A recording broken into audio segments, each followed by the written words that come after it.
ආයුබෝවන් සියලු දෙනාටම දරුවන් සරණ ප්‍රාර්ථනා කරනවා.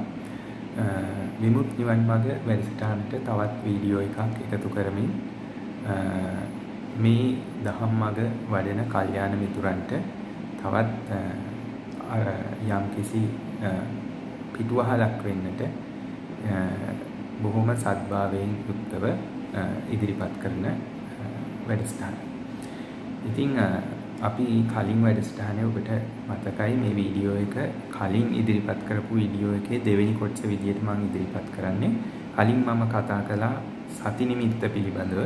ඉතින් මේ එම වීඩියෝ එක සඳහාම තවත් දිගුවක් විදියට නැත්නම් ඒකේ දෙවෙනි කොටස විදියට කාරුණිකව සලකන්න පුළුවන්. ඉතින් අපි මේ කල්යාණ මිතුරන් සියලු දෙනාම යම් කිසි ආකාරයකට සසරේ පෙර අප ප්‍රාර්ථනා කළ අයුරින් මේ විදියට එකතු වෙලා ඉන්නවා සංසදයක් විදියට එකමුතු වෙලා ඉන්නවා අපේ මේ දහම් මඟ වඩන්න අපේ අදහස් එකිනෙක කෙනා අතර බෙදාගෙන එකිනෙක කෙනාව දිරිමත් කරමින් දහම් මඟ වඩන කල්යාණ මිත්‍ර වැටක් ඒ කල්යාණ මිත්‍ර වැට නොසැලී ඉදිරියට පවත්වාගෙන යන්න යෙදිච්ච ඊටාම වැදගත් අවස්ථාවක් විදියට මම අතිශයින් සතුටු වෙනවා මේ ලොකු දහම් ප්‍රීතියකින් ප්‍රීති වෙනවා මේ කලන මිතුරු සංසදය පිළිබඳව. ඉතින් අපේ දහම් මඟ වැඩිවීමට අපිට පෙර සූදානමක් අනිවාර්යයෙන්ම අවශ්‍ය බව හැමදාම වගේ අදත් මතක් කරනවා. මොකද අපි මේ කතා කරන්නේ ගිය වීඩියෝ එකනොත් කතා කළ සති නිමිත්ත පිළිබඳව තවදුරටත් එය පැහැදිලි කරන්න ඒ පිළිබඳව එහි ප්‍රායෝගික පැත්ත තවදුරටත් පැහැදිලි කරන්න මට හිතුණා තවත් මේ ගැන කතා කළ යුතුයි කියලා. මොකද කල්න මිතුරන්ට මේ විදියට මේ ගැන පැහැදිලි කිරීම ඔවුන්ගේ ජීවිතවලට මේ දහම් මඟ වඩන්න ඉතාම ප්‍රයෝජනවත් වෙයි කියලා මට බොහෝ සෙයින් කල්පනා වෙන නිසා. ඉතින් අපි මේ ගැන කතා කරද්දී ඇත්තටම අපි හැමෝම මේ දහම් මඟ වඩන්න සූදානම් වෙච්ච අය වඩන අය. ඉතින් අපි හැමෝන්ටම ඒ දහම් මඟ වඩන්න යම්කිසි හේතුවක් මුලින්ම ඇති වුණා කියන එක මම හැමදාම මතක් කරනවා. මොකද අපිට යම් හේතු යෙදුන නිසා තමයි අපි මේ දහම් මඟ වඩන්න වීරිය කරන්න ආරම්භ කරේ. ඉතින් ඒක අපේ උපතින් අපි බොහෝ දෙනෙක් මං හිතනවා උපතින්ම බෞද්ධයන් වෙන්න ඇති. නමුත් සමහර දෙනෙක් ඉන්න පුළුවන් බෞද්ධ දර්ශනය ගැන පැහැදිලා ඒ ශ්‍රද්ධාව ඇති කරගත්ත. ඉතින් කොහොම හෝ වේවා මේ කොයි ආකාරයකින් බෞද්ධ යෙකු වශයෙන් බෞද්ධ ධර්මයේ තව ගැඹුරට අධ්‍යයනය කරන්න කල්පනා කරන කෙනෙක් එහෙම කරන්න ප්‍රධාන වශයෙන්ම ඔහුගේට යම්කිසි සසරේ යෙදුණු ලොකු හේතු තිබෙන්න අවශ්‍යයි. ඉතින් අපි ඒක අර දහම ඇසීලා ඔහුගේ හිත ඊට නැඹුරු වීම කියන ඒ පරතෝ ഘോഷය යෙදෙන්න අවශ්‍යයි. ඉතින් ඒක යෙදෙනකොට තමන්ගේ ජීවිතයේ තමන්ටම ඇති වෙන යම්කිසි සංකල්පනාවක් නිසා ශ්‍රද්ධාව මූලික කරගත්ත එහෙමත් නැත්නම් යම්කිසි සිදුවීමක් ඔස්සේ ගැඹුරට කල්පනා කරලා යම් සිදුවීමකට මුහුණ දීලා ඒ ගැන ගැඹුරට කල්පනා කරලා ඒ ඔස්සේ මේ සංකල්පනාවක් ඇති වෙලා ධහම පිළිබඳව පැහැදීම ශ්‍රද්ධාවක් ඇති වෙලා ඒක හොයන්න නැඹුරුවක් ඇති වෙලා මේ සසරේ ස්වභාවය පිළිබඳ යම් මෙනෙහි කිරීමක් වෙලා මේකට නැවතුමක් තියන්න තමන්ගේ හිත නැඹුරු වෙනව නැත්නම් හිත හැරෙනවයි කියලා කියන්නේ අන්න යම් ආකාරයකට මූලික වශයෙන් සිහිය උපදින අවස්ථාව. ඉතින් ඒ සිහියත් එක්කම ඒක යෙදෙන්නේ අනිවාර්යයෙන්ම යම් කිසි ආකාරයකට ප්‍රඥාවත් එතන ඇතුළත් වෙලා. මොකද මේ ප්‍රඥාවත් එක්ක තමයි ඒ සිහිය උපදින්නේ. ඉතින් ඒ වගේම අපිට මෙතන කියන්න පුළුවන් ඇත්තටම එතෙන්දී Tamanට හැඟීමක් එනවා තමන්ගේ ජීවිතය නිවැරදි කරගන්න කියලා. ඉතින් එතෙන්දී ඇත්තටම එක්තරා විදිහක තමම ඒ දක්වා ජීවිතේ ගත කර ආකාරය කොහොම වුණත් අතනදී මේ අවස්ථාවේදී මේ සතිය උපදිනකොට එතන සීලය, සමාධිය, ප්‍රඥාව කියන එක අවම මට්ටමකින් හරි ඇති වෙනවයි කියන එක අපිට පෙනෙන පිළිගත යුතු කරුණක්. ඉතින් දහමට අනුවත් අපිට පෙනෙනවා මේ කාරණා යෙදෙන බව. ඒ විදිය සතියක් උපදිද්දි මොකද මේ සතියම කියන්නේ අපි අභිධර්මයේ පැත්තෙන් බැලුවොත් කුසල සාධාරණ චෛතසික අතර තියෙන ප්‍රබලම චෛතසිකයක්. ඉතින් ඒ නිසා අකුසල් සිත්වල මෝහය යෙදෙනවා වගේ කුසල් සිත්වල යෙදෙන්නේ සතිය. ඒ සතියෙන් තමයි මේ සිත ඒසා ශෝභන තත්වයට පත් කරන්න මූලික වෙන චෛතසිකයක් නිසා.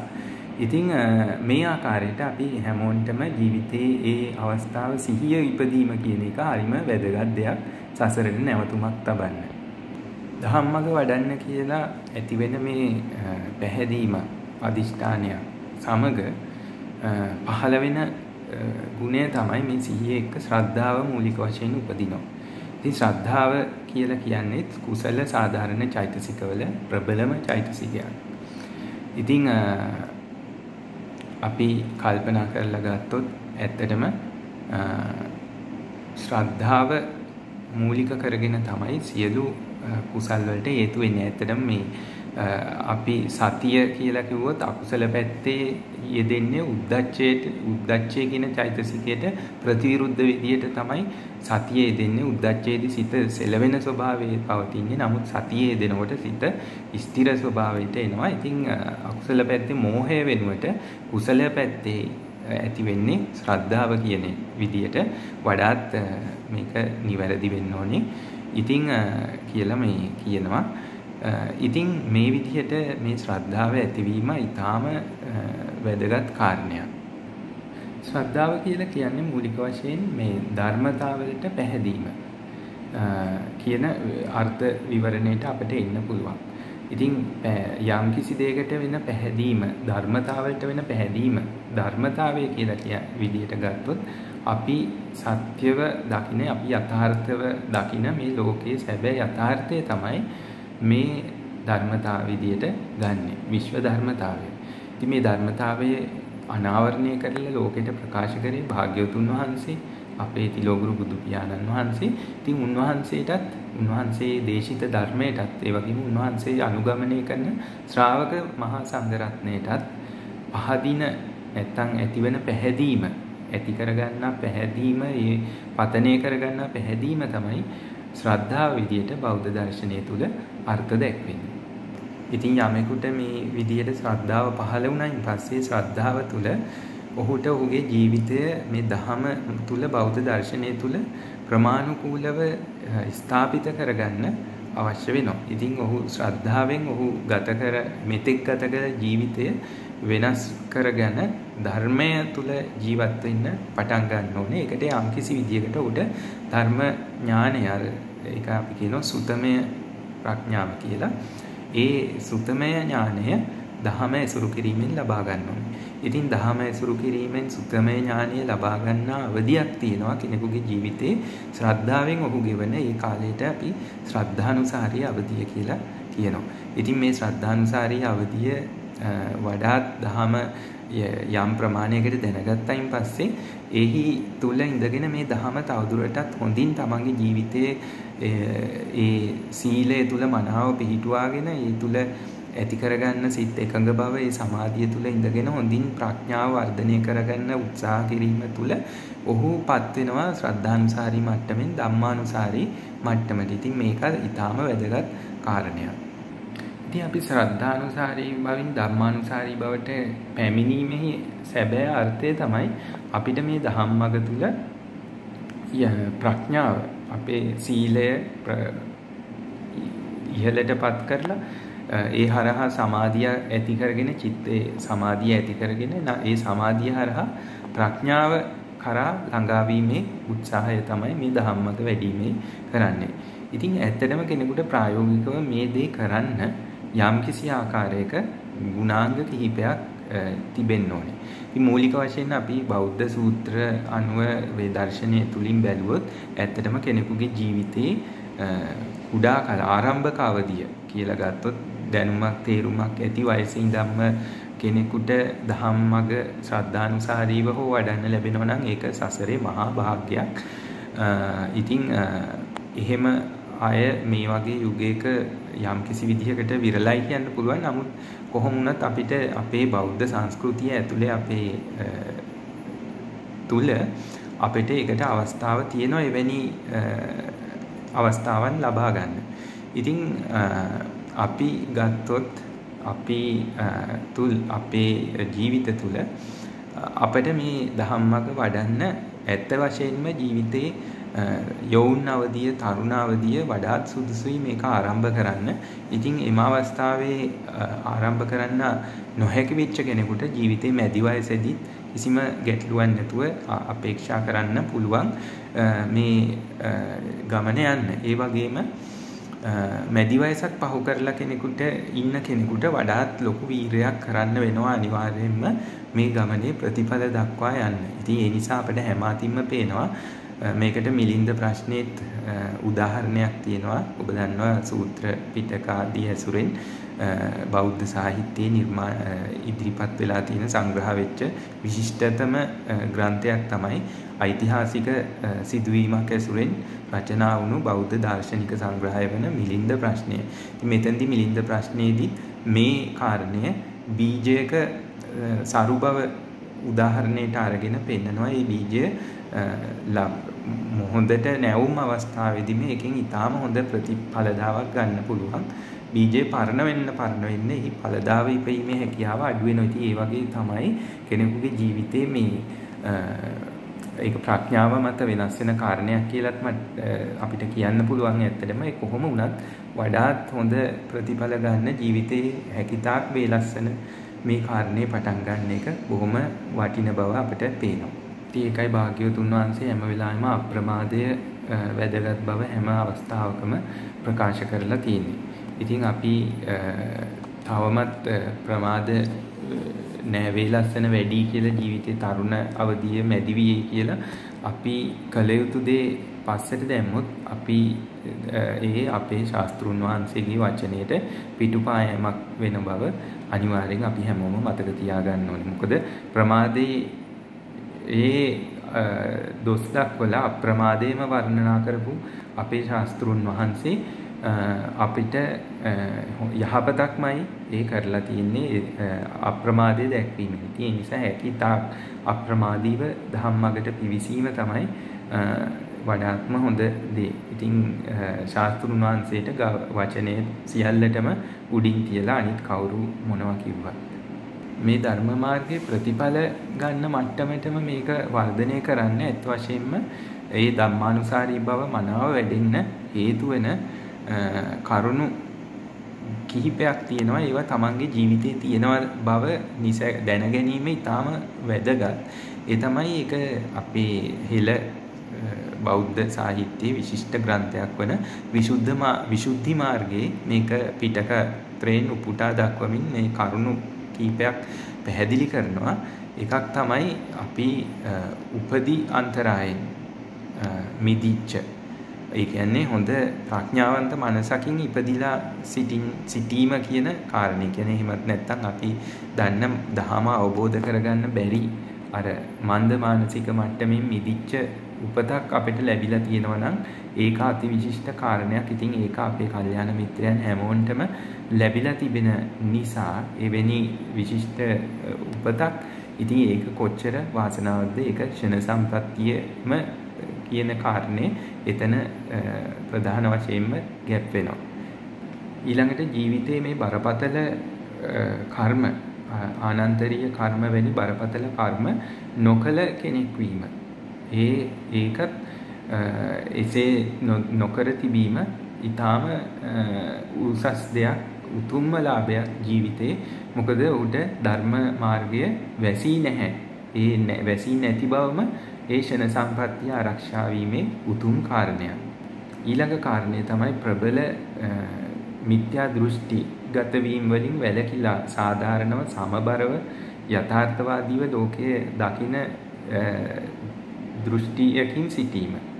මුලදී ඒ විදිහට සිටීම යම්කිසි නියත මිත්‍යා දෘෂ්ටියකට නතු වෙලා නොසිටීම මහත් ලාභයක් ක්ෂණ සම්පත්තියට. ඉතින් එහෙම කෙනෙකුට තමයි අර කියපු කාරණාත් එක්ක මේ ධම්මගේ යන්න පුළුවන්, ප්‍රතිඵල ගන්න පුළුවන්. ඒ වගේම ඊටාම වැදගත් කාරණයක් තමයි ආර්ය මහා සංඝරත්නයේට ඒ කියන්නේ සමස්තයක් වශයෙන් ගත්තොත් තිලෝගුරු භාග්‍යවතුන් වහන්සේට ඇතුළ උන්වහන්සේ ඇති කළ බුද්ධ ශාසනය. මේ බුදු ශාසනය විතරක් නෙවෙයි බුද්ධ ශාසනය අරමුණු කරගෙන අතීතේත් අනාගතේත් පහළ වෙන බුද්ධ ශාසන ඒ භාග්‍යවතුන් වහන්සේලා උන්වහන්සේලා දේශනා කරපු ශ්‍රී සද්ධර්මය ඒ වගේම මහා සංඝ රත්නය යන මේ උතුම් රත්නත්‍රයට තමන් අතින් සිතින් වචනෙන් හෝ ක්‍රියාවෙන් යම් වැරද්දක් වෙලා තියෙනවා නම් ජීවිතයේ යම්කිසි අවස්ථාවක ඒකට සමාව ලබාගෙනම මේ ධම්මග වැඩි යුතුයි කියන එක දක්වනවා. මොකද ඒක උපවාද අන්තරාය. එහෙම කරුණක් යෙදිලා තියෙනවා නම් උපවාද අන්තරායට ලක් වෙලා තියෙන්නේ. එතකොටත් මේ ධම්මගේ ප්‍රතිඵල ගන්න බෑ. නිසා එහෙම දෙයකට ලක් වෙච්ච එහෙම දෙයක් අතින් වෙලා තියෙනවා නම් යම් කිසි කෙනෙක් අතින් ඔහු අනිවාර්යයෙන්ම බුදුරජාණන් වහන්සේ අරමුණු කරලා නැත්නම් ධර්මය අරමුණු කළා උන්වහන්සේ ඉදිරියේ ප්‍රතිමාවක් හෝ ඉදිරියට ගිහිල්ලා ඒකට සමාව ප්‍රාර්ථනා කරන්න ඕනේ. විතර සමාව ලැබෙනවා. ඉතින් ජීවමාන මහා සංඝරත්නයට අගෞරවයක් වෙලා තියෙනවා නම් උන්වහන්සේලා පාමුල ඒ සමාව ලබාගෙන මේ ධම්මගට එනවා නම් ඌට මේ ධම්මගේ ප්‍රතිඵල ගන්න පුළුවන්. එහෙම නැතුව ඒ කිව්ව උපවාද අන්තරාය තුල ඉඳිමින් මේ ධම්මගේ ප්‍රතිඵල ගන්න බැරි බව විසුද්ධි මාර්ගය පෙන්වා දෙනවා පිටකත්‍රයේ කරුණු ඇසුරින්. අනිත් කරුණ තමයි ආඥා විවතික්‍රමන අන්තරාය කියලා දක්වන. ඒ අදාළ වෙන්නේ ඇත්තටම පැවිදි ජීවිතයක් ගත කරන අයට ඒ තැනත් මහන්සලාට යම් කිසි අවස්ථාවක උපසම්පදා සීලය බිඳිලා පරාජිකා බවට පත් වෙලා එය සංගවාගෙන උපසම්පදා භික්ෂූන් ලෙස පෙනී සිටීමෙන් ඇති කරන්නේ බුදුරජාණන් වහන්සේගේ ආඥාව ඉක්මවා යෑමක්. ඉතින් එහෙම කරන භික්ෂූන් වහන්සේලාටත් මේ මාර්ගයේ ප්‍රතිඵලය ගැනීම කියන කාරණේ වැළකීලා යනවායි කියන එක දක්වනවා විසුද්ධි මාර්ගය. ඉතින් ඒක අපට අදාළ නොවුනත් විශේෂයට අනුකූලව මම මේ කාරණේ මෙතන ඉස්මතු කරේ. ඉතින් මීට අමතරව මේ ආර්ය මාර්ගයේ ප්‍රතිඵල ගන්න බලාපොරොත්තු වෙන කෙනෙකුට අනිවාර්යයෙන්ම තියෙන්න ඕන ලක්ෂණ 7ක් විසුද්ධි මාර්ගයේ දක්වනවා. ඒ තමයි ඔහු ඊටාම අවංක පුද්ගලයෙක් වෙන්න ඕනේ. ඒ වගේම තමන්ගේ වැරදි මනාව තේරුම් ගත්ත ඒවා තමන්ගේ ගුරුවරුන් සමග නැත්නම් තමන් උපදෙස් ගන්නා තැනැත්තාට තමන්ගේ දුර්වලතා පැහැදිලිව ප්‍රකාශ කරලා උපදෙස් ලබා ගන්නා සුළු කෙනෙක් විය යුතුයි කියන කාරණය දක්වනවා. ඒ වගේම ඔහුට තිබෙන්න ඕනේ විශාල වීරයක්. ඒකට ප්‍රධාන වීරය කියලා කියනවා.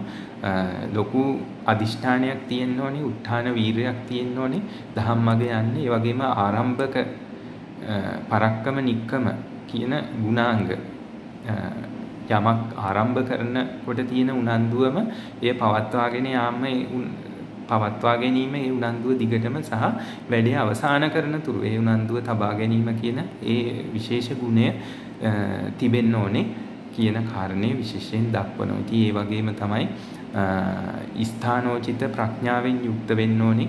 මේක අපි කියනවා යම් කිසි දෙයක් කරනකොට ඒ දෙය සාර්ථක කරගන්න නොඑක ආකාරයෙන් යම් යෙදීම් යොදන්න වෙනවා ජීවිතේ. තමන්ට අපි ඒකට කියනවා ඉංග්‍රීසි භාෂාවෙන් යම් කිසි මෙහෙයුමක් සාර්ථක කරගන්න ස්ට්‍රැටජි එකක් තමන්ට තියෙන්න ඕනේ කියලා. ඉතින් ඒක යෙදෙන්නේ ඇත්තටම අපිට ඒ අවස්ථාවේ අපි මුහුණ දෙන තත්වයන්ට අනුකූලව ඒ සුදුසු පරිදි යුතු පරිදි සාර්ථකව මුහුණ දීම තමයි කියන්නේ. ඒකට ස්ථානෝචිත ප්‍රඥාව කියන කාරණය යෙදෙනවා මේ ධම්මගේ ප්‍රතිඵල ලබා ගන්න. ඒ වගේම නොකියාම බැරි කාරණයක් තියෙනවා. ඒ තමයි හොඳ නිරෝගී මනසක්, ඒ වගේම හොඳ නිරෝගී ශරීරයක අවශ්‍යතාවයත් දක්වනවා විසුද්ධි මාර්ගයේ. මොකද නිරෝගී මනසක් නිරෝගී ශරීරයේ දුර්වල වීම මනසටත් ඒකාග්‍රතාවය පවත්ව ගන්න බලපාන නිසා හැම වෙලාවෙම තමන්ගේ ශරීර සෞඛ්‍ය ආරක්ෂා කර ගැනීම වැදගත් කියන කාරණේ. නිරෝගී ශරීරයක් නිරෝගී මනසක් හොඳින් පවත්වා ගැනීමට වෑයම් කිරීම. එතෙන්දී ඒක අපි අර පස්සේදී අපි බලනවා මේක මේ අර දෘෂ්ටිගත වීමකින් තොරව යථාර්ථවාදීව එය කළ යුතුයි. ඉතින් ඇත්තටම සමහර අවස්ථාවලදී ශරීරයටත් වඩා වැදගත් මනසේ ඒකාග්‍රතාවය නැත්නම් මනස නිරෝගීව තබා ගැනීම කියන කාරණයක් දක්වනවා. ඉතින් මෙන්න මේ විදිහේ කරුණු 7කින් සහ අර අපි කලින් කිව්ව අන්තරායන් 5න් වැළකීලා මිදිච්ච කෙනෙකුට මේ ධම්මගේ ප්‍රතිඵල ලබා ගන්න පුළුවන්. ඉතින් මෙතෙන්දී එහි තිබිය යුතු උපරිම ප්‍රතිඵලය දක්වා යන්න කියන තැනින් තමයි මේ කරුණු දක්වලා තියෙන්නේ කියන එකත් මතක තියාගන්න ඕනේ. ඉතින් මීට වඩා මේ කරුණු මීට වඩා වෙනස් වෙලා විශේෂයෙන් අර කාරණා 7 අන්තරාය 5න් නම් අනිවාර්යෙන් මිදින්න ඕනේ. කාරණා 7ේදී යම් යම් මට්ටමේදී ඒ ප්‍රතිඵල වලට යන්න පුළුවන්කම තියෙනවා. ඉතින් මේ දැක්ුවේ මේ ධම්මග වඩන්න තිබිය යුතු පෙර සූදානම තමන් ඒ වඩන කෙනා තුල තිබිය යුතු తত্ত্বය මේ මාර්ගයේ ප්‍රතිඵල දක්වා යන්න කියන තැනින් තමයි මේ පැහැදිලි කරේ. ඉතින් අපි ඊළඟට කල්පනා කරෝතින් අර අපි කලින් කතා කළ විදිහට මේ සිහිය උපදවාගෙන සතිය උපදවාගෙන ධම්මගෙහි ඉදිරියට යන්නට උත්සාහ කරන කෙනෙක් ඉතින් ශ්‍රද්ධානුසාරීව ක්‍රමයෙන් ධම්මානුසාරී බවට පත් වෙන්න කටයුතු කරමින් මේ මාර්ගය තුල දානය, සීල, භාවනා කියන ගුණාංග සම්පූර්ණ කරන්න පටන් ගන්න ඕනේ. ඉතින් ඇත්තටම අපි මනුෂ්‍ය භාවයේ තබලා මේ අර ඉහත කතා කරපු විදිහේ ෂණ සම්පත්තියක් උරුම කරගන්න මේ වාසනා මහිමය ලැබලා තියෙන්නේ පෙර සසරේ දාන පාරමිතා අපි සම්පූර්ණ කරන නිසාම. ඉතින් අවස්ථාව ලැබෙන පරිදි මේ ජීවිතයේ ඒ දාන පාරමිතාව පැවැත්වුවාට අනිකුත් පාරමිතා සම්පූර්ණ කළාට කිසිම ප්‍රශ්නයක් නැහැ. ඒක වඩාත් උපකාර වෙනවා මේ මාර්ගයට. ඉතින් මේ ෂණ සම්පත්තිය තුල අපි මනුෂ්‍ය භාවයේ ලැබලා ෂණ සම්පත්තිය ලබාගෙන ඉන්න නිසා අනිවාර්යයෙන්ම අපි කල්පනා කරන්න ඕනේ මේ අවස්ථාවේදී අපේ සීලය සහ භාවනාව කියන කාරණා දෙක වඩාත් දියුණු කරගන්න අපි අනිවාර්යයෙන්ම කල්පනා කරන්න ඕනේ. මොකද මේ අවස්ථාවේදී ධම මග වඩද්දී ඒක ඊටාම මුලටම ගන්න ඕන කාරණා දෙක බවට පත් වෙනවා. සීලය තුලින් අපිට ශ්‍රද්ධානුසාරීව ජීවත් වෙමින් අපි කළ යුත්තේ සීලය පළමුව අපි තුල නිවැරදිව පිහිටුවා ගැනීම. ඉතින් සීලෙන් සම්පූර්ණ වෙච්ච කෙනාට ඉන් පස්සේ යෙදෙන කාරණේ තමයි භාවනාමය පැත්තට යාම. ඉතින් භාවනාව කියන කාරණේ ගත්තම අපි මේක සසරේ අපි යම් ආකාරයකට බොහෝ දෙනෙක් හිතෙනවා මට මේ බොහෝම දෙනෙකුට අඩුවෙන්ම කරන දෙයක් තමයි මේ භාවනාව කියන කාරණේ. නමුත් ධම්මගේ ප්‍රතිඵල ලබා ගන්න අපේක්ෂා කරන කෙනෙකුට වැඩියෙන්ම කරන්න ඕන කාරණේ බවට පත් වෙන්නේ මේ භාවනාව කියන දේ. ඉතින් අපි මේ වීඩියෝ එකේ මං කිව්වා සති නිමිත්ත ගැන දිගුවක් විදියට වැඩිදුර ඒ ගැන කතා කරමින් යන්නයි මේ අපි ලෑස්ති වෙන්නේ මේ වීඩියෝ එක හරහා. ඒකට දැන් පසුබිම හදාගෙන ඇවිල්ලා අපේ සාකච්ඡාව දැන් අරගෙන එද්දි මැදට අපි මේ භාවනාවේ තියෙන වැදගත්කම ගැන විශේෂයෙන් සඳහන් කරන්න ඕනේ. ඉතින් පසුගිය සඳුදා පැවති දහම් සාකච්ඡාවේදී මම ඉස්මතු කළ ආකාරයට මේ මග වඩද්දී අපි ධම්මානුසාරීව යාමේදී පිරිසිදු බව නැත්නම් ඒ ධම අවබෝධ වීමෙන් ඇතිවන ඒ නිකලස් බව නැත්නම් නිකලස් භවයේ ආරම්භය ඇතිවීම එමත් නැත්නම් අවබෝධයට යෑම පටන් ගැනීම පියවර ගණනකින් සිදුවෙන යම් කිසි විදියක පිරිසිදු කිරීමේ ක්‍රියාවලිය විසුද්ධිකරණ ක්‍රියාවලියක්. ඉතින් ඒ විසුද්ධිකරණය තුළ විසුද්ධිය ආකාර 7කින් දක්වලා තියෙනවා. ඒකට උදාහරණ විදියට අපිට සූත්‍ර පිටකයේ මජ්ක්‍ධිම නිකායේ මූලපණ්ණාසකයේ ඕපම්ම වග්ගයේ 4 වෙනි සූත්‍රය රත විනීත සූත්‍රය ආදී උදාහරණ සූත්‍ර උදාහරණයට අරන් පෙන්වන්න පුළුවන්. ඉතින් එහි දක්වන ආකාරයට මේ සීල විසුද්ධිය ඇති කර ගැනීම මේ මගේ පළවෙනිම කාරණේ. ඉතින් ශ්‍රද්ධානුසාරීව මේ සීල විසුද්ධිය ඇති කරයින් පස්සේ එතන ඉඳලා එහාට චිත්ත විසුද්ධිය සිට ඉදිරියට විසුද්ධිකරණයට භාවනාව මේ සමාධිය සීලය නිසා ඇතිවන හිතේ එකඟකම සමාධිය එය අතිශයින් ප්‍රයෝජනවත් වෙනවා මේ ඊළඟ විසුද්ධි ඇති කර ගැනීම සඳහා. ඉතින් අපි මේ ධම්මගේ අපි මේ වෙන විට ධම්මානුසාරී බවට පත්වීම සඳහා ශ්‍රද්ධානුසාරී අවධිය තුල ලැබිය යුතු අනිවාර්ය ක්‍රියාවලියක් තමයි සුතමය ඥානය ලබා ගැනීම. ඉතින් අපිට දැන් ශ්‍රද්ධාව පහළ කරගත්තා භාග්‍යවතුන් වහන්සේ තුන්වහන්සේගේ ධර්මයක් ශ්‍රාවක සංඝරත්නයත් පිළිබඳව. ඉතින් ඒ ශ්‍රද්ධාව තුළ උන්වහන්සේලා දේශනා කළ ඒ ධර්මය අපි යම් ආකාරයකට ඉගෙන ගන්නවා. ඉතින් මේ යුගයේ බොහෝ දෙනෙකුට දහම ඇසුරු කරන විට අපි ජීවත් වෙන මේ තාක්ෂණික යුගයට සාපේක්ෂව අපිට සූත්‍ර පිටක මට්ටමෙන්ට නොනැවතී අභිධර්ම පිටක මට්ටමටම ගිහිල්ලා ධහම ගැඹුරින්ම අධ්‍යයනය කිරීම ඊටාම වැදගත් වෙනවා මේ සුතමය ඥානයේ ශ්‍රද්ධාව නොනැසී පවත්ව ගන්න. මොකද අපි ජීවත් වෙන යුගයේ බොහෝ දෙනෙක් විද්‍යානුකූලව හිතන්න පුරුදු වෙලා තියෙනවා. ඉතින් විද්‍යාවට බෞද්ධ දර්ශනයේ සංසන්දනය කිරීම යුතු නැති වුණත් බෞද්ධ දර්ශනයේ නිර්මලත්වය සාපේක්ෂක මේ ව්‍යවහාරික විද්‍යාවන්ගේ යම් සාපේක්ෂ සත්‍යයන් තුලින් පවා පෙනෙන විට අපිට අර ශ්‍රද්ධාව පහළ කර ගැනීමට ඒක යම්කිසි ආකාරයක ප්‍රත්‍යවීමක් වෙනවා. ඉතින් ඒ නිසා ඒ විදිහට මේ දැන ගැනීම විද්‍යාව ඇසුරු කරමින් එහි ප්‍රත්‍යයක් බවට පත් වෙන්න හේතු සැකසෙනවා මේ බෞද්ධ දර්ශනයේ අභිධර්ම පැත්තට යාම. ඉතින් ඒ තුලින් අර ලබා ගන්න සුතමේ ඥානය පරමාර්ථ ධර්මතා 81 මනාව දැනගෙන ඉන්පස්සේ ඒ 81 සත්‍ය සංග්‍රහයක් විදියට සමුච්චය සංග්‍රහයක් විදියට ඒ සංග්‍රහ කිරීම හොඳින් දැන ගැනීම ගැන මම කලිනුත් කතා කරා. ඒ විදිහට ඒ පරමාර්ථ ධර්මතා 81 සත්‍ය සංග්‍රහය විදිහට අකුසල සංග්‍රහය ඒ වගේම මිශ්‍රක සංග්‍රහය බෝධිපාක්ෂික සංග්‍රහය සර්ව සංග්‍රහය කියන ආකාරවලින් මනාව විස්තර කර ගැනීමම වැදගත් වෙනවා අභිධර්ම මට්ටමින් මේ සුතමේ ඥානය මනාව පරිපූර්ණව ලබා ගැනීම මේ මාර්ගයේ ප්‍රතිඵල ලබා ගන්න මට්ටමට යාමට.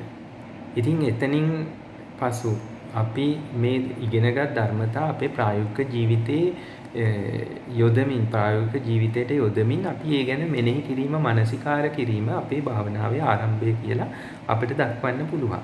ඉතින් අපි මෙතනදී බෞද්ධ භාවනාව දිහාට හැරෙනවත් වගේම අපේ අර පිරිසිදු කිරීමේ ක්‍රියාවලිය ඇතුලේ චිත්ත විසුද්ධිය කියන තැනටත් ඒ වගේම එහි ලෞකික බව ඉක්මවල ලෝකෝත්තර බවට යනකොට දිට්ඨි විසුද්ධිය කියන තැනටත් මේ කාරණය ඊටාම වැදගත් වෙන බව අපිට කියන්න පුළුවන්. ඉතින් අපි මෙතෙන්දී බෞද්ධ දර්ශනයේ භාවනාව සමත විදර්ශනා විදියට බෙදා දක්වලා තියෙන බව අපි දන්නවා. ඉතින් අපිට භාවනාව පුරුදු කරගන්න මූලික වශයෙන් සමත කමඨහන් ඇතුලේ සම 40 සමත කමඨහන් අපිට භාග්‍යතුන් වහන්සේ පනවලා තියෙනවා සියලු දෙනාට භාවිතයට ගන්න. ඉතින් ඒ අතරින් විශේෂයෙන් මෛත්‍රිය මුල් කරගෙන ඒ වගේම මරණානුස්සතිය බුද්ධානුස්සතිය ආනාපානසතිය කියන කමඨහන් සතර සමත කමඨහන් අතරින් භාවනාව පුහුණු කරන්න ආරම්භ කරන කෙනෙකුට ඊටාම හොඳ පුහුණුවක් ලබා ගන්න භාග්‍යවතුන් වහන්සේ නිර්දේශ කරලා තියෙන බව අතිපූජ්‍ය රේරුකාණේ චන්දවිමල නාහිමියා පාණන් වහන්සේ උන්වහන්සේගේ ත්‍රිපිටකයට ලියපු අද කාලේ අටුවා ටික විදියට අපිට සලකන්න පුළුවන්. උන්වහන්සේගේ ග්‍රන්ථවල භාවනා ග්‍රන්ථවන විදර්ශනා මාර්ගය ඇතුළු ඒ ග්‍රන්ථවල පැහැදිලිව දක්වලා තියෙනවා. ඉතින් ශ්‍රද්ධානුසාරී කෙනෙක් මේ භාවනා කරන විට ඔහු දහමත් දැන් සුතමේ වශයෙන් මේ ප්‍රඥා භාවනාව ඒ ප්‍රඥාවට යන්න ඉස්සලා සුතමේ ඥානය ලබා ගැනීම තුළ මේ දේවල් පුහුණු කරනකොට ශ්‍රද්ධානුසාරී මට්ටම තුලම ඒ සුතමේ ඥානය වඩාත් ප්‍රයෝජනෙට ගන්න මේ දේවල් කරන විට ඔහුගේ ජීවිතය ධම්මානුසාරී බවට පත් වෙන්නේ ඒක හේතුවක් වෙනවා. ඒ වගේම චිත්ත විසුද්ධියත් එතනදී සම්පූර්ණ වෙන්න පටන් ගන්නවා. ඉතින් දැන් මේක යොමු කරගන්න අවශ්‍ය වෙනවා ඊළඟ පියවරට. ඉතින් දිට්ඨි විසුද්ධිය කරගන්න මේ ධම්මග තුල නිවැරදි දැකීමක් ඇති කරගන්න, තේරුම් ගැනීම ඇති කරගන්න දැන් යොදන්න සිද්ධ වෙනවා. මේ ලබාගත් සුතමය ඥානය සීලය තුල මනාව පිහිටා ඉඳගෙන අදිෂ්ඨාන පූර්වකව යොදන්න අවශ්‍ය වෙනවා. අවබෝධය කරා නැඹුරු කරන්න අවශ්‍ය වෙනවා. ඉතින් ඒ අවබෝධය කරා නැඹුරු කිරීමට දැන් ධම්මානුධම්ම ප්‍රතිපත්තියට යන්න වෙනවා මෙතන ඉඳලා. එතකොට ශ්‍රද්ධානුසාරීව ඒ ඇති කරගත්ත හොඳ සීලය මනාව රකිමින් දහම් සුතමේ ලබාගත් දහම් ඥානය මනාව මානසිකාර කරමින් දැන් ලෝකය ඒ තුලින් දකින්න පටන් ගන්න තැන තමයි දිට්ඨි විසුද්ධිය ආරම්භ වෙන්න, නැත්නම් දිට්ඨි විසුද්ධිය ඇති වෙන්න හේතු වෙන්නේ කියන කාරණය මෙතෙන්දී දක්වන්න වෙනවා.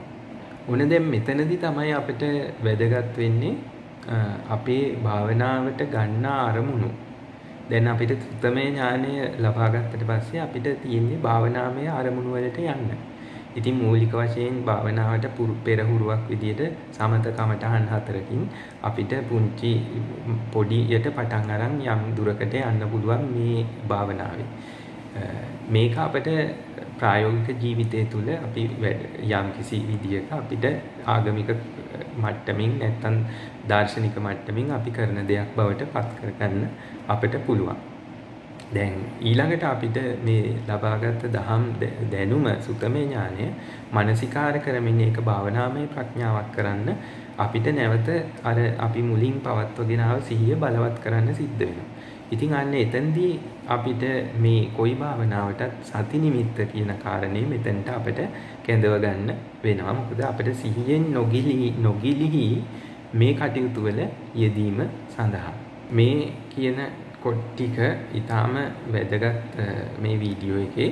දැන් අපි මානසිකාර කරන්න ගන්නවා. අපේ සුතමේ දැනුම අපි අවබෝධයක් කරා යන්නට අපේ ජීවිතයේ අපි මේක මානසිකාර කරන්න ගන්නවා.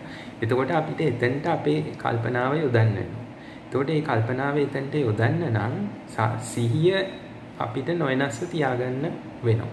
ඒ සඳහා අපි අපේ ජීවිතේ නොවෙනස්ව පවතින දෙයක් වන හුස්ම රැල්ල ආශ්වාස ප්‍රාශ්වාසය එය නිමිති වෙන අරමුණු වෙන සිදුවෙන නාසිකාග්‍රය හෝ මුඛයේ උඩු තොල කියන තැන් දෙකෙන් අපිට වඩා පහසු තැන අපි ඒ සිහිය පිහිටුවා ගන්නවා. ඉතින් මේ කියන්නේ හුස්ම රැල්ල ගැන සිහියෙන් ඉඳීම. දැන් අපිට සිහිය තියෙනවා. දැන් මේ තියෙන සිහිය තුලම රැඳී ඉඳගෙන අපි අරමුණු කරනවා. අපි ජීවත් වෙන ලෝකයේ හුස්ම රැල්ල සිට සිහිය පවත්වාගෙන අපි භාවනාමය අරමුණු විමසන්න පටන් ගන්නවා. ඉතින් ඒක අපි ප්‍රායෝගික ජීවිතයේ සාමාන්‍ය ජීවිතයේ වැඩ කටයුතු කරන අතරේ වේවා නැත්නම් නිශ්චල වෙලා භාවනාමය සිද්ධාන්තික විදියට භාවනාමය විදියට යාම තුල හෝ වේවා අපි මේ සිහිය නොවෙනස්ව පවත්වනවා. දැන් සිහියෙන් තමයි අපි අරමුණු බලන්නේ. ඉතින් අපි අරමුණු බලනකොට අපිට සිහිය තියෙනවා. නමුත් සිහිය ගිලිහිලා යනකොට නැත්තම් ඒ වගේ වෙන්න යනකොට හුස්ම රැල්ලේ සිහිය පිහිටුවා තිබීම තුළ නැවත සිහිය මතකයට නැගෙනවා. එවිට නැවත අපි පෙරලා අරමුණට එනවා. ඉතින් මේ විදිහට හුස්ම රැල්ල තුළ සිහිය පවත්වා ගැනීම අරමුණ මෙනෙහි කිරීම දියුණු කරන්න හේතු වෙනවා. ඉතින් ඒ අරමුණ මෙනෙහි කිරීමේ පවතින විට සිහිය මනාව හුස්ම රැල්ලත් එක්ක දියුණු වෙනවා. ඒ දියුණු වීම සති නිමිත්තේ දියුණු වීම අනිත් පැත්තට සති නිමිත්ත දියුණු වෙන තරමට අරමුණ මානසිකාර කිරීම දියුණු වෙනවා. ඉතින් මේ විදිහට තමයි මේ ක්‍රියාවලිය සිදු වෙන්නේ කියන එක අපිට ප්‍රායෝගිකව පේන්න පටන් ගන්නවා. සමත භාවනාව කියන්නේ ඉතින් හිත එකඟ කර ගැනීම කියන කාරණයෙන් අරගෙන ඒක අපි ඒ විදිහට ගත්තොත් විදර්ශනාව කියලා කියන්නේ ලෝකයේ අරමුණු වල යථාර්ථය මෙනෙහි කිරීම කියලා අපිට දක්වන්න පුළුවන්. ඉතින් අපි යථාර්ථය මෙනෙහි කරන්න නම් අපිට අර සුතමේ ඥානය නැත්නම් දැනුම ලබා තිබීම මේ ධර්ම දැන සිටීම වැදගත් වෙනවා. මොකද ඒක නොදැන අපිට මේක කරන්න බැරි නිසා. ඉතින් මේ විදර්ශනාව කරනවත් එක්කම විදර්ශනා ඥාන දර්ශනයක් වෙනම ඉපදීම ආරම්භ වෙනවා. ඉතින් ඒකට ඒ විදර්ශනා ඥාන දර්ශනයට යන්න මේ දැනුම දැන ගැනීම තුළ නිවැරදිව යෝකේ යථාර්ථය ගවේෂණය කර ගැනීමෙන් මේ බෞද්ධ දර්ශනයේ තියෙන සුතමේ ඥානය ලෝකයට නිවැරදිව තමන් ඇප්ලයි කරගන්න සමත් වුණොත් එතෙන්දී මේ දිට්ඨි විසුද්ධිය කියන කාරණයට යන්න පුළුවන් වෙනවා. මොකද ලෝකයේ මෙතෙක් තමන් දැකපු විදිහෙන් නිවැරදි විදියට දැකීමට පටන් ගන්නවා. ඉතින් ඒක ලෞකික හෝ ලෝකෝත්තර මට්ටමින් වෙන්න පුළුවන්. ඉතින් කාරණයේ තැන්දි දිට්ඨි විසුද්ධිය කියන කාරණයට යනවා. ඊළඟට එතනින් ඒ තමන්ට මේ ගැන තියෙන සියලු සැක දුරු වීම කියන තැනින් කාංකා විතරණ විසුද්ධියට නැවත මග නොමග නිවැරදිව වෙන් කර ගැනීම. මේ සැබෑම දහම් මග මේකයි කියන ස්ථිර නිගමනයට පැමිණීම මග්ගා මග්ග ඥාන දර්ශන විසුද්ධිය කියන තැනටත් එනවා. ඉතින් මේ හැම එකක්ම ලෞකික විදියට ඇවිල්ලා ඒ ප්‍රඥාවේ වැඩිම මත ලෝකෝත්තර තත්වයටපත් වෙන බව අපිට කියන්න පුළුවන්. අපි මේ විදිහට විදර්ශනා ඥාන ගැන කතා කරනකොට ඊළඟ පියවර විදිහට එනවා ප්‍රතිපදා ඥාන දර්ශනය කියන තැනට. ඉතින් එතෙන්දී තමයි අපි අර දහම් සාකච්ඡාවේදී ගිය සඳුදා අපි කතා කරපු සම්මර්ෂණ ඥානය, උදයව ඥානය සහ එතනින් එහාට තියෙන ඒ ඥාන පෙළ, ඥානයන් පෙළ, ප්‍රතිපදා ඥානයන් පෙළ එකකට එකක් පසු නැගෙන ඥාන සමූහය ගැන කතා වෙන්නේ. සමස්තයක් ලෙස ඒක විදර්ශනා විදියට අපි කල්පනා කරාම මේ විදර්ශනාව කියලා අපිට ඇත්තටම යෙදෙන්නේ මේ සතර සතිපට්ඨානය කියලා අපි මෙතෙක් වීඩියෝ වල මේ කතා කරපු කාරණේමයි. භාවනා ක්‍රමයමයි භාග්‍යවතුන් වහන්සේ අපිට හඳුන්වා දීපු. ඉතින් සතර සතිපට්ඨානය තුල අපි භාවනා අංග විදියට කායානුපස්සනාව, වේදානුපස්සනාව, චිත්තානුපස්සනාව, ධම්මානුපස්සනාව වඩන්න අපි ක්‍රියා කරන්න ඕනේ. ඉතින් ඒකම තමයි මේ ධම්මානුධම්ම ප්‍රතිපත්තිය. දැන් ඒ වෙන විට තමන්ගේ ඥානය වැඩිලා තිබීම මත ඔහු ධම්මානුසාරී බවට පත් වෙලා තියෙන්නේ. ඉතින් යම් ආකාරයකට ඒ සුතමය ප්‍රඥාව හරියටම මානසිකාර කරලා ලෝකේ යථාර්ථයේ යම් යම් මට්ටමින් තේරුම් ගත්තද අර දිට්ඨි ආශ්‍රවය ගලවන්න සමත් වුණාද? ඒ දිට්ඨිය නැති වෙලා ගියාද? සත්කාය දිට්ඨිය බිඳ හෙලන්න සමත් වුණාද? ලෝකයේ හරියටම තමන් ධර්මතාව විදියට දකින්න, තමන් කියන පුද්ගලයා ධර්මතාව විදියට දකින්න සමත් වුණාද කියන කාරණේ. ඒ මට්ටමට ගියොතින් ඇත්තටම දිට්ඨි විසුද්ධිය ලෝකෝත්තර මට්ටමටම සිදු වෙලා එතනින් මෙහා මේ ඥාන දර්ශනය පහළ වෙලා කියන කාරණය අපිට සලකන්න පුළුවන්. ඉතින් කොයි අතින් බැලුවත් මේ විදිහට අපිට මේ භාවනා කිරීම කියන එක කල් දාන්න හේතුවක් නැහැ. ඉතින් ශ්‍රද්ධානුසාරී වුණු මොහොතේ පටන් ධම්මානුසාරී බවට පත් වෙන්න උත්සාහ කරමින් මනාව සීලය තුල ඉඳගෙන සුතමේ ඥානය ලෝකේ තමන්ගේ ජීවිතයට ඇප්ලයි කරමින් ධර්මතාව විදියෙන් ලෝකය දකිමින් මානසිකාර කරන්න පටන් ගැනීම තුලම එතෙන්දී තමන්ගේ සිහිය නොවෙනස්ව පවත්වා ගන්න සති නිමිත්තේ පිහිටුවාගෙන තමන්ගේ එදිනෙදා ජීවිතේ වැඩ කටයුතු කරමින් ඒ තුලම කායානුපස්සනාව වඩාත් වඩන්න වේදනානුපස්සනාවට ප්‍රයෝජනවත් වෙනවා. ඉතින් ඒ විදිහට අපිට සාමාන්‍ය වැඩ කටයුතු වලදී ඒ විදිහට කායානුපස්සනාව, වේදානුපස්සනාව වඩාත් වඩන්න පුළුවන්. ඒ වගේම අපේ වැඩවලින් මඳක් නිශ්චල වෙලාවට, විවේක වෙලාවට අපිට නොනවත්වා අපිට චිත්තානුපස්සනාව, ධම්මානුපස්සනාව මෙනෙහි කරන්න පුළුවන්. එතකොට ඊටත් අමතරව අපි හොඳට විවේක ගන්න නිින්දට පෙර, පසු ඒ වගේ අවස්ථාවලදී අපි තනිවම ශුන්‍යාගාරගත වෙන අවස්ථාවලදී අපිට මේක විදර්ශනාව අර න්‍යායාත්මක භාවනාව විදියටම කරන්න හැකියාව තියෙනවා. ඉතින් ඒ හරහා අපිට අපේ සිහිය ඒ විදිහට දියුණු කරගන්න සති නිමිත්තෙහිම තමන්ගේ ජීවිතයේ ගෙවීම කියන කාරණේ කොච්චර වැදගත්ද කියලා මේ අනුව අපිට පැහැදිලි වෙනවා. ඉතින් තවත් කරුණු දක්වනවා නම් ඇත්තටම තමන් අපි කල්යාණ මිත්‍රයන් විදියට අපි හැමෝන්ටම උපදෙස් දෙන්න ඕනේ. අපේ ජීවිතයේ අපි කරන දේ අපි සෑම දිනකම උදෑසන අවදි වූ අවස්ථාවේ මුලින්ම සිහියට නගාගන්නේ සති නිමිත්ත. ඉන් පස්සේ සිහිය තමන්ගේ හැම කටයුත්තකම පවත්වා ගන්නවා. ඒ තුලම තමයි අපිට මේ ධම්මග වැඩෙන්නේ, වෙන කිසිම ක්‍රමයක් නැහැ.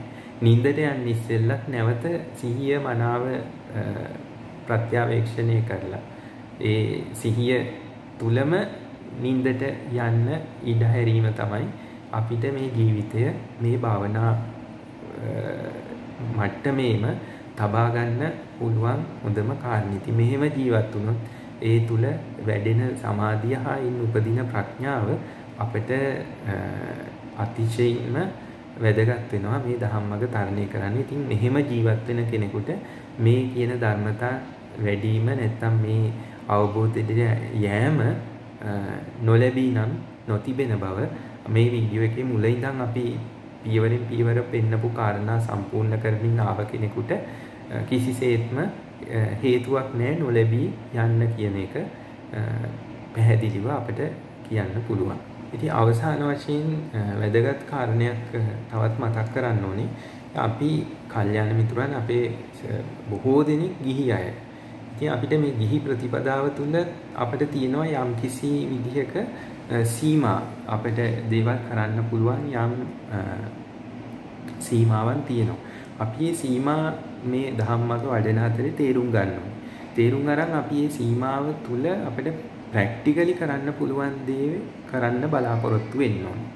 අපිට මේ අවබෝධය කියන එක සැලසුම් කරලා ප්ලෑන් කරලා යන්න පුළුවන් දෙයක් නෙවෙයි. ඒක අපි මේ දේවල් කරද්දී යම් අවස්ථාවල අපිට ඇති වෙන අහඹු විදියට ලැබෙන දෙයක්. නමුත් මේ මාර්ගයේ අපි ඉන්න අවශ්‍යයි ඒ දේ වෙන්න. ඉතින් අපි බලන්න ඕනේ හැම වෙලාවෙම මාර්ගයේ යන්න අපිට අනිවාර්යයෙන්ම යම් කිසි විදිහකට අපි සැලසුම් සහගත වෙන්න ඕනේ. අර මම මුලින් ඉඳන් කිව්ව කාරණාත් එක්කම මාර්ගයේ වැඩෙන්න අපි යම් කිසි විදිහට සැලසුම් සහගත බවක ඉන්න ඕනේ. ඒ වගේම අපි මනාව ඒ කාලවකවානුව අපි කළ යුතු නොකළ යුතු දේ මනාව වෙන් කරගෙන මනාව ජීවිතයේ සැලසුම් කරගෙන ජීවිතය මෙතෙක් සද්ධානුසාරී බවට පෙර ගෙවිච්ච ජීවිතේ අපි ඔහේ ජීවත් වුණා වෙන්න පුළුවන්. අර යම් ලෞකික සැලසුම් අනුව ගියා වෙන්න පුළුවන්. නමුත් දැන් අපි ශ්‍රද්ධානුසාරී බවට ඇවිල්ලා ධම්මානුධම්ම ප්‍රතිපත්තියට ආවයින් පස්සේ අපේ ජීවිතයේ අපි මේ ගිහිවත අපි අනාගතයේ අපි නියමිත විදියට සැලසුම් කරලා අපි මාර්ගය වඩන්න ඕනේ. එතකොට අපිට මේ ජීවිතේදී ඒ තැන්වලදී අපිට යම් දේවල් බලාපොරොත්තු වෙන්න පුළුවන් ආධ්‍යාත්මික වශයෙන්. ඉතින් අන්න ඒ විදිහ දෙයක් අපේ ජීවිතේ තිබෙන්න ඕනේ කියන කාරණේ මම මතක් කරනවා. මොකද අපිට ක්‍රමානුකූලව මේ ධර්ම සංවර්ධනය කරන් යම් තැන්වලට යන්න අපේ ජීවිතේ ඒ කාලවලදී කළ යුතු වෙනස් වීම් වලට අපිට දැන් ඉඳලම සූදානම් වෙලා ඒවා මනාව සැලසුම් කරගෙන හිටියොත් ඒ මට්ටමේ කාලවලදී මේ මාර්ගය ඒ විදිහට වඩා ගන්න අපිට හැකියාව ලැබේ. ඉතින් ඒ තුල අපිට ඒ අවශ්‍ය තැන්වලදී අවබෝධ විය යුතු දේ මාර්ගයේ වැඩිම හේතු කරගෙන අවබෝධ වෙයි. ඉතින් අන්න ඒ විදිහට කල්පනා කරලා මේ මාර්ගයේ වැඩි යුතුයි කියන කාරණය මතක් කරනවා. ඉතින් මම හිතනවා අද මේ වීඩියෝ එකෙනුත් ඔබට සෑහෙන දුරට වැදගත් කරුණු රාශියක් ලැබෙන්න ඇති කියලා. ඉතින් කලන මිතුරන් වෙනුවෙන් දිගටම මේ ඉඩ ලැබෙන හැම අවස්ථාවකම කරුණු දක්වමින් ඔබවත් ධෛර්යමත් කරන්න මම මේ වැඩසටහන් මාලාව ඉදිරියට කරගෙන යන්නේ. ඉතින් අපි ඊළඟ සුදුසු පරිදි කරුණු යෙදෙන විදිහට දහම් සාකච්ඡාවේදී අපේ වැඩ පිළිවෙල තුල තවත් වීඩියෝ එකකින් නැවත කරුණු ඉදිරිපත් කරන්නම්. ඉතින් එතෙක් සියලු දෙනාට යහපත් දිනක් ඔබගේ සියලු දහම් පැතුම් ඉටුවන දවසක් සමයක් කාලවකවානුවක් වේවායි ප්‍රාර්ථනා කරමින් අද වීඩියෝ එකෙන් සමුගන්නවා. සියලු දෙනාටම තෙරුවන් සරණයි. දහම් මඟ වැඩේවා.